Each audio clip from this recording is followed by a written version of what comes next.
بسم اللہ الرحمن الرحیم۔ السلام علیکم۔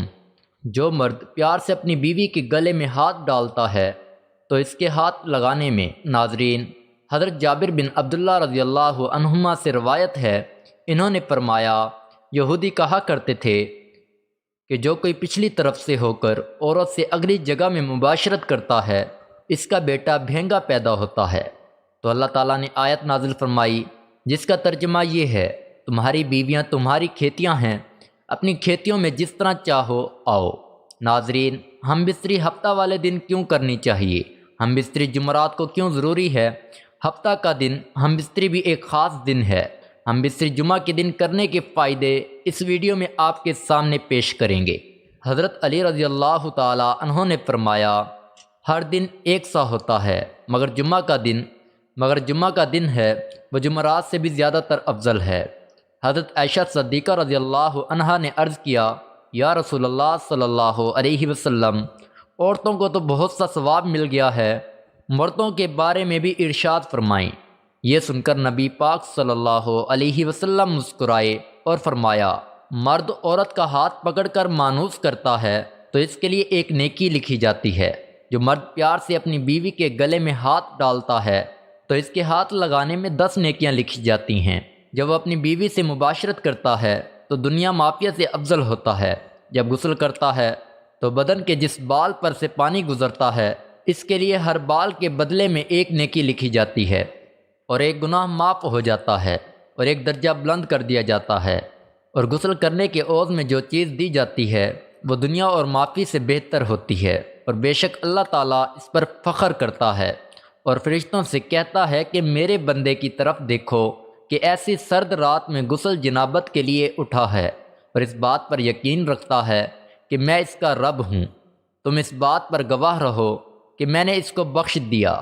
جمعرات اور جمعہ کو ہم بستری اور غسل کرنے کی ترغیب اس لیے دی گئی ہے کیونکہ مردوں کو نماز جمعہ کی ادائیگی کے لیے جامع مسجد جانا ہوتا ہے تاکہ آتے جاتے کہیں نظر پڑنے سے طبیعت میں کسی قسم کی شہوت پیدا نہ ہو، اور خواہش نفس سے اطمینان ہونے کے سبب نماز اور خطبہ میں دل جمی حاصل ہو جائے۔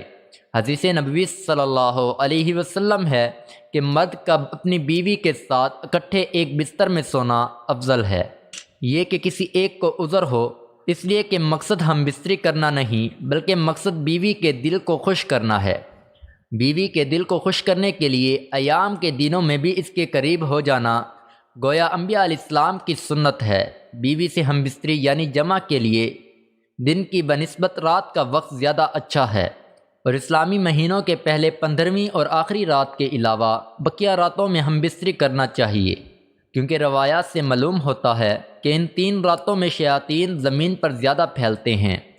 اور ہفتہ کے اعتبار سے جمعہ کی شب میں بعض فقہا نے جمع یعنی ہم بستری کو مستحب لکھا ہے، اور شب میں بھی شروع حصہ کی بنسبت شب کا آخری حصہ زیادہ مناسب ہے کہ رات کے حصوں میں سو لیا جائے تاکہ دن بھر کی تھکن سے راحت ملے اور مکمل سکون حاصل ہو۔ اور ایک فائدہ یہ بھی ہے کہ رات کا تھوڑا سا حصہ ہی جنابت یعنی ناپاکی میں گزرے گا، البتہ رات کا اتنا آخری حصہ بھی نہ ہو کہ پھر دوبارہ آرام کا وقت نہ رہے، کچھ دیر اس کے بعد بھی آرام کر لینا چاہیے۔ جب خاوند کو اپنی بیوی کے پاس آنے کی حاجت ہو تو اس کا طریقہ یہ ہے کہ بیوی کے ساتھ کمرے میں اس وقت اور کوئی نہ ہو، حتیٰ کہ شیرخوار بچہ بھی نہ ہو۔ وہاں اگر بچہ سویا ہوا ہو تو کوئی مضائقہ نہیں۔ شریعت نے میاں بیوی کو اختیار دیا ہے کہ وہ دن میں یا رات میں کسی بھی حصے میں مباشرت یا ہم بستری کو سر انجام دے سکتے ہیں۔ شرعی تقاضا یہ بھی ہے کہ جس قسم کی محبت کی توقع مرد اپنی بیوی سے کرتا ہے اسی طرح کی توقع بیوی بھی اپنے شوہر سے کرتی ہے۔ اخلاقی طور پر یہ مناسب نہیں کہ شوہر اچانک آئے اور اپنا مطلب نکال کر یعنی ہم بستر ہو کر جمع کر کے چلا جائے کہ بیوی بدستور تشنہ رہے گی، جس سے اس کو تشویش اور حیرانی لاحق ہوگی۔ لیکن اگر اس ازواجی ملاپ کو بخوبی سر انجام دیا جائے تو بیوی کے لیے بھی یہ مرحلہ آسان ہوگا۔ خاوند کو چاہیے کہ جب وہ اپنی ضرورت پوری کر لے تو بیوی کے پاس سے فوراً نہ ہٹے، کیونکہ اس سے بھی بیوی کو تشویش لاحق ہوتی ہے، بلکہ مرد اس کے بعد بھی بیوی کے ساتھ تعدیر موجود رہے تاحال کہ یہ یقین ہو جائے کہ بیوی کی حاجت بھی پوری ہو چکی ہے اور مرد کا بھی ساتھ موجود ہے۔ حضرت ابو ہریرہ رضی اللہ عنہما سے روایت ہے کہ رسول اللہ صلی اللہ علیہ وسلم نے فرمایا، جس نے حیض والی عورت سے مباشرت صحبت کی یا عورت کی دبر میں مباشرت صحبت کی یا کسی کاہن کے پاس گیا اور اس سے غیبی معاملات کے بارے میں کچھ پوچھا اور اس کی کہی ہوئی بات کو سچ مان لیا، تو اس نے محمد صلی اللہ علیہ وسلم پر نازل کی جانے والی چیز کے ساتھ کفر کیا۔ حضرت عبداللہ بن عباس رضی اللہ عنہما سے روایت ہے کہ انہوں نے فرمایا، جب کوئی شخص حیض کی حالت میں بیوی سے مباشرت یعنی صحبت کر لیتا تو نبی صلی اللہ علیہ وسلم اسے آدھا دینار صدقہ کرنے کا حکم دیتے تھے۔